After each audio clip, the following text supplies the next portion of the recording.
बिस्मिल्लाहिर्रहमानिर्रहीम। Forensic sexology के question है, साथ ही इसके अंदर जो पोर्शन है इन्फेंट्स वाला वो भी इसी में ऐड कर दिया मैंने पास पेपर से। सबसे पहले various risk factors of SIDS क्या है, सडन इन्फेंट डेथ सिंड्रोम। इसके रिस्क फैक्टर्स कौन कौन से हो सकते हैं? फर्स्ट पे hyper sensitivity to cow's milk. Baby कोई है वो काउ मिल्क से उसकी हाइपर सेंसिटिविटी है तो उसकी वजह से उसको सिड्स हो सकता है। उसके अलावा रेस्पिरेटरी इन्फेक्शन हो सकती है, कोई जीआईटी इन्फेक्शन हो सकती है, हाइपर पैराथायरॉइडिज्म हो सकता है, स्पाइनल हेमरेज या फिर कार्डियक एरिथमिया। अब SIDS यानी सडन इन्फेंट डेथ सिंड्रोम होता है बेसिकली, इसको हम कॉब डेथ या क्रिब डेथ भी कहते हैं। It is a condition in which apparently a healthy infant is found dead without any signs or symptoms that would have enabled such an event to be predicted. On postmortem examination, there is insufficient pathology to explain the deaths satisfactorily, whatever the pronunciation.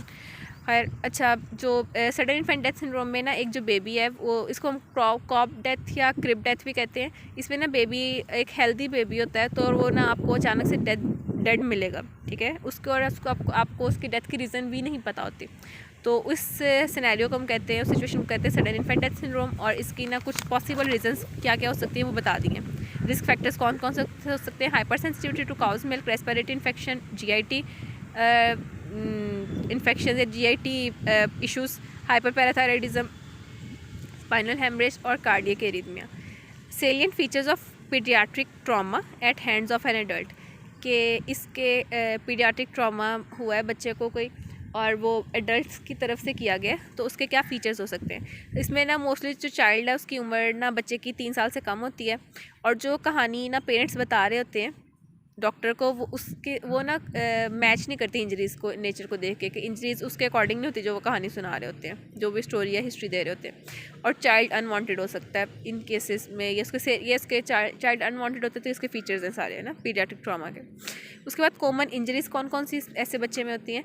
There are abrasions, bruises on the skull पे ज़्यादा mainly injuries होती है। School में एब्रेयन भी होगा, Bruges भी होगा और ना सबड्यूरल हेमरेज हो सकता है। और इवन स्कल का ना जो फ्रैक्चर भी स्कल में फ्रैक्चर्स हो सकते हैं और मल्टीपल फ्रैक्चर्स होंगे स्कल में। उसके अलावा अगर पूरी बॉडी का एक्सरे किया जाए ना तो मल्टीपल फ्रैक्चर्स होते हैं डिफरेंट बॉडी एरियाज़ में और वो हीलिंग की स्टेज पे होते हैं, कुछ हील हो रहे होते हैं, कुछ की स्टेज पे होते हैं। मतलब पता चलता है कि उसे ना कॉन्टीन्यूसली काफ़ी देर से मारा जा रहा है बच्चे को। Injuries on the lips, mouth और a torn frenulum and weeping skin. Mouth पे, लिप्स पे इंजरीज मिलेंगी, फ्रेनुलम फटा होगा और फ्रेनुलम जो लिप के ऊपर जो पोर्शन होता है ना, नोज़ और लिप के दरमियान। उसके अलावा विपिंग स्किन होती है। Injuries to eyes and even the retina में भी और इवन आइज़ में इंजरीज होंगी। और one constant feature it is repetitious के बार बार उसके साथ ना वो एक्ट रिपीट किया गया, उसको बच्चे को मारा गया, क्योंकि उसकी बॉडी पे जो ज़ख़म मिलेंगे ना उनमें से कुछ बिल्कुल फ्रेश होंगे, कुछ बहुत पुराने होंगे और कुछ हीलिंग में होंगे, हीलिंग के प्रोसेस में होंगे। Parents of battered baby usually young couples होते हैं और ना विद अनवांटेड चिल्ड्रन।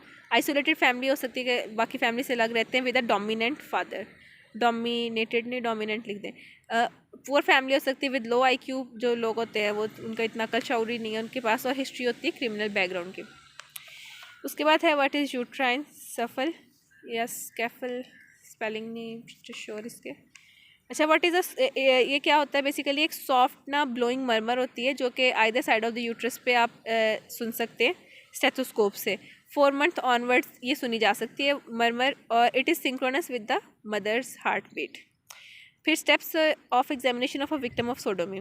अच्छा, ये जो स्टेप्स है ना ये एक थोड़े जनरलाइज से स्टेप हैं। अगर विक्टिम सोडोमी का एक्टिव विक्टिम आ जाए, पैसिव विक्टिम आ जाए, या फिर रेप का जो से है रेप की विक्टिम हो या रेप का जो एक्यूज्ड हो, सब में ना आप मोर और लेस ये वाले स्टेप्स लिख सकते हैं। सबसे पहले प्री रिक्विजिट्स कंप्लीट करने होते हैं। सेकंड है हिस्ट्री लेनी है विक्टिम से। उसके बाद जनरल इंप्रेशन का मतलब है कि वो जब पर्सन या फीमेल आती है उसके चलने के स्टाइल से, उसके बोलने के स्टाइल से, जो जिसका जनरल इंप्रेशन है उससे बहुत कुछ आप ना इन्फर कर सकते हैं। उसके बाद है एग्जामिनेशन ऑफ क्लॉथ एग्जामिनेशन होना है। फिर बॉडी का examination that include the following. General examination होगा बॉडी का, जैसे हम जनरल फिजिकल एग्जामिनेशन कहते हैं। सिस्टेमिक एग्जामिनेशन होगा, सिस्टम वाइज इंक्वायरी जो होती है उसके, जैसे हिस्ट्री में लेते हैं तो ये तो सिस्टेमिक एग्जामिनेशन सबको पता होगा। उसके बाद जेनिटल एग्जामिनेशन और लोकल जेनिटल एग्जामिनेशन होगा। फिर स्पेशल जेनिटल एग्जामिनेशन है और anal examination and collection of specimens and samples. और साथ लिखा हुआ कि पैसिव जो एक्टिव एजेंट्स हैं उसको भी इसी केस में इसी तरह से एग्जामिन किया जाएगा सोडोमी के केस में। फिर है define pregnancy, enumerate presumptive signs of pregnancy. Pregnancy क्या होता है? Basically it is a condition of having a developing embryo और फीटस इन द यूट्रस, के यूट्रस के या female body after union of an ovum और स्पर्मेटोजोआ। एक egg और स्पर्म के मिलने से एक ओवम बनता है, तो एक ऐसी कंडीशन जिसमें फीमेल बॉडी में डेवलपिंग एम्ब्रियो या फीटस है उसके यूट्रस में बेसिकली, तो उसको हम कहते हैं प्रेगनेंसी। ये बड़ी अच्छी डेफिनेशन लिखी हुई है इसकी कंसाइसी, तो ये इसको याद कर ले ऐसे ही। प्रिजम्पटिव साइंस क्या कहें? प्रेगनेंसी के सप्रेशन, मेंस्ट्रुअल साइकिल की या मेंस्ट्रुएशन की सप्रेशन हो रहती है, मॉर्निंग सिकनेस होती है फीमेल को, यूरिनरी डिस्टर्बेंसेस होती हैं, और changes in breast, pigmentation of the skin हो जाती है, चेंजेस इन वेजाइना, इसमें जैकमेयर साइन और चैडविक साइन है। ये इसको डिटेल से आपने करना है, बहुत इंपॉर्टेंट है, एमसीक्यूज में भी आते हैं ये। उसके बाद है सिंपैथेटिक डिस्टर्बेंसेस होती हैं और क्विकनिंग फिनोमेना की भी डिटेल करनी है। अच्छा, what is meant by incest? Incest क्या होता है कि ये sexual intercourse between blood relations, it is act of it is act of sexual intercourse by a man with a woman within a certain degree of blood relation. मतलब within blood relation अगर meeting होती है, sexual intercourse है, तो उसको इंसेंट बोलते हैं, जैसे डॉटर, सिस्टर, मदर के साथ। अब इसकी फोरेंसिक इंपॉर्टेंस क्या है कि इसकी लीगल पोजीशन है, offence is more common than thought of, और कि हमारी सोच से भी ज़्यादा ये ऑफेंस कॉमन है। उसके बाद it may be due to some psychiatric, अब ये साइकेट्रिक इलनेस की वजह से हो सकता है, पर्सनालिटी डिसऑर्डर या फिर सब मेंटल एबनॉर्मेलिटी, कोई भी साइकेट्रिक इश्यूज़ की वजह से मेनली ये फिनोमेना होता है। उसके बाद on examination findings are of repetitive act, कि आप एग्जामिनेशन करते हो तो रेपिटिशियस एक्ट की फाइंडिंग्स मिलती हैं। What is meant bye voyeurism? It is a sexual perversion, the practice of gaining sexual pleasure from watching others when they are naked or engaged in sexual activity। तो voyeurism को याद करने के लिए आप व्यू से याद कर सकते हैं, या फिर साउंड्स लाइक वॉयरिज्म या वॉचिंग, तो उससे इसका हिंट रख सकते हैं। Define abortion, what are different methods of clinical abortion? बहुत इंपॉर्टेंट क्वेश्चन है, इसको अच्छे से याद करना है, both for SEQ and viva. Abortion क्या है? It is an expulsion of the products of conception at any period of gestation before the full term. Full term से पहले जो प्रोडक्ट ऑफ कंसेप्शन बेसिकली क्या होता है? एम्ब्रियो या foetus. तो जो फीटस है, जो बेबी बनना है, उसकी जो प्रोडक्ट्स ऑफ द कंसेप्शन है, यानी प्रेगनेंसी के जो प्रोडक्ट है, जो फीटस है, जो बेबी है, वो फुल टर्म होने से पहले वो एक्सपल्शन उसकी हो जाए यूट्रस से, तो उसको हम कहते हैं abortion. Following are the methods of abortion. Abortion के कौन कौन से मेथड्स हैं? एक अनस्किल्ड अबॉर्शन है, फिर सेमी स्किल्ड अबॉर्शन है, और स्किल्ड अबॉर्शन है।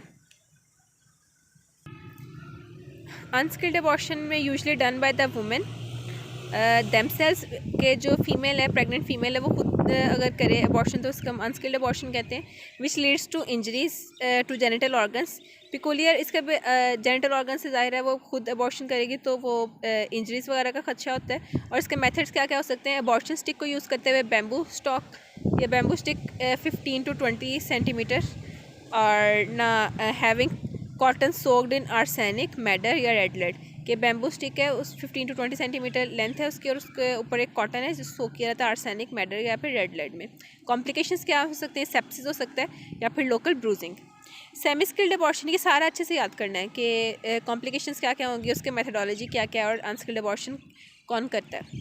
फिर है semi skilled abortion. Semi skilled abortion, some degree of sepsis is achieved by a syringe which is used for injection of substances into the uterine cavity under high pressure, कि uterine cavity के अंदर कुछ syringe से substances high pressure में add किए जाते हैं।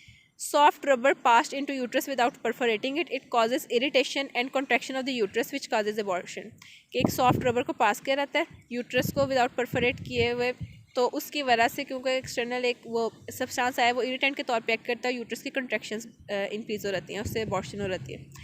अभी इसके वेज बता रहे हैं सेमी स्किल्ड अबॉर्शन के।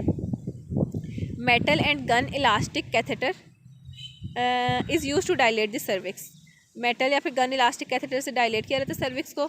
और फिर pointed object causes rupture of membranes of foetus, या किसी भी पॉइंटेड ऑब्जेक्ट से मेम्ब्रेन की जो फीटस है उसकी मेम्ब्रेन्स को रप्चर किया जाता है। इसके कॉम्प्लिकेशंस क्या हो सकती हैं? डेथ हो सकती है, लोकल अल्सरेशन हो सकती है, या फिर ब्लीडिंग हो सकती है।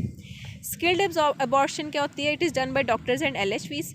These are methods to ensure complete and immediate evacuation of uterus without leaving any traces. कि ऊपर वाले केसेस में ना ट्रेसेस रहने के चांसेस होते हैं ब्लीडिंग वगैरह के और सेप्सिस के, तो जो स्किल्ड अबॉर्शन है उसके अंदर ये जो से चांसेस हैं वो कम होते हैं. अब स्किल्ड अबॉर्शन को फर्दर ना ग्रुप किया गया कि फर्स्ट ट्राइमेस्टर में है, सेकंड ट्राइमेस्टर और थर्ड ट्राइमेस्टर में. तो फर्स्ट ट्राइमेस्टर में क्या होता है कि किस तरह से किया जाता है कि सर्विक्स को डायलेट किया जाता है एनेस्थीसिया देते हुए, अंडर द एनेस्थीसिया सर्विक्स को डायलेट करके immediate evacuation of uterus with index finger. कि फर्स्ट ट्राइमेस्टर में सर्विक्स को पहले एनेस्थीसिया दिया जाता है और फिर सर्विक्स को डायलेट करके इंडेक्स फिंगर से इवैक्यूएशन की जाती है यूट्रस की. सेकेंड जो यानी सेकेंड ट्राइमेस्टर या नेक्स्ट 3 मंथ्स ऑफ प्रेगनेंसी में क्या किया जाता है, जो फीटस है उसके अराउंड ना मेम्ब्रेन्स होती हैं उनको रप्चर किया जाता है by sound following bye packing of cervical canal and vaginal फॉर्निसेस. इसका मुझे भी नहीं आइडिया, तो इसकी एक्सप्लेनेशन नहीं पता मुझे. उसके बाद है during last 3 months gum elastic bougies are introduced into the uterus between membranes and the uterine wall और बाय द इलास्टिक करंट. उसके बाद है specimens taken during the examination of the rape victim. के रेप विक्टिम के examination में कौन कौन से स्पेसिमेंस लिए जाते हैं. अ फॉरेन बॉडी और बायोलॉजिकल मटेरियल, कोई भी फॉरेन बॉडीज़, कोई भी बायोलॉजिकल मटेरियल है, हेयर है, थ्रेड्स हैं, थ्रेड तो नॉन बायोलॉजिकल में आएगा. उसके अलावा हेयर है, नेल है, कोई टूटा हुआ नाखून मिल जाए, कोई बाल मिल जाए हेयर, और कोई स्लाइवा वगैरह का सैंपल मिल जाए. तो जितने बायोलॉजिकल मटेरियल हैं और नॉन बायोलॉजिकल मटेरियल हैं फॉरेन बॉडी, जैसे कोई थ्रेड वगैरह है और मट्टी है, इस तरह के सैंपल्स लेने होते हैं. Here with a control sample, control sample में जो फीमेल है उसका अपना हेयर लेना होता है, वैसे जितने भी हेयर वहाँ से मिले. उसके बाद नेल स्क्रैपिंग लेनी है. Blood for grouping along with the control sample, control sample में जो फीमेल है जो विक्टिम है कोई भी रेप का, उसका ब्लड लेना होता है. और बाकी जो जितने भी ब्लड मिले वहाँ से ब्लड स्टेन्स उनको कलेक्ट करना होता है. वेजाइनल स्वैब्स लेने हैं, वेजाइनल स्मीयर्स लेने हैं, स्लाइवा लेना है, कोई बाइट मार्क है उसमें से स्लाइवा की कलेक्शन करनी है, बक्कल कंटेंट लेने हैं फीमेल के. उसके बाद मेटेड प्यूबिक हेयर लेने हैं और यूरिन लेना है फॉर ड्रग्स के. उसके अंदर कोई किसी किस्म के कोई ड्रग्स वगैरह है तो वो यूरिन के केमिकल एनालिसिस से पता चल जाएगा. बाकी मैं इसके क्वेश्चंस पार्ट 2 की वीडियो में कराती हूँ, ये लेंथी हो रही है.